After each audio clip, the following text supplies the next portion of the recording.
que malgré qu'on l'a marié en échange d'un bœuf, fait de joie, malgré que d'autres avaient bœuf, on l'a donné bœuf, on l'a marié. Mais quand son frère va à l'école et qu'il revient, elle regarde dans les livres de son frère.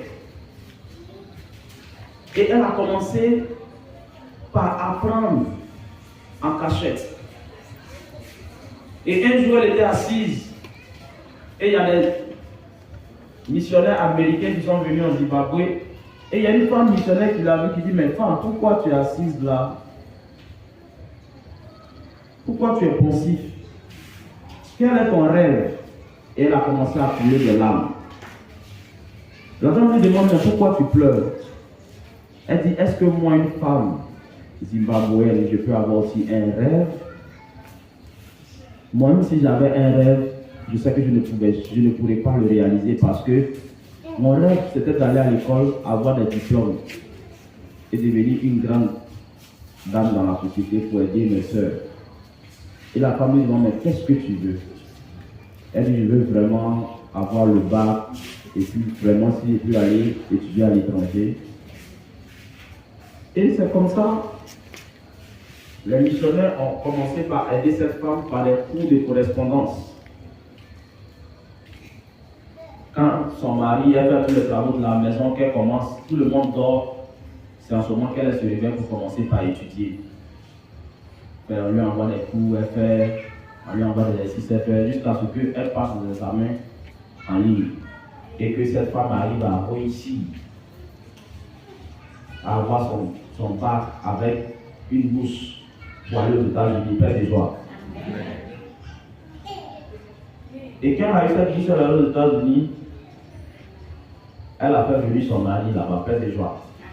Mais le monsieur l'a frappé, déjà au Zimbabwe là-bas, paix de joie. Il est allé en Amérique là-bas, on fait passer la bourse, on frappe les gens. Pour lui, il est là, l'a frappé. Les gens ont signalé, ils l'ont ramené au Zimbabwe, paix de joie. Et quand tu es revenu là, paix de joie.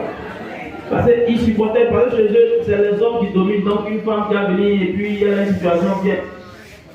Et cette dame a fini par réaliser son rêve et sa vision.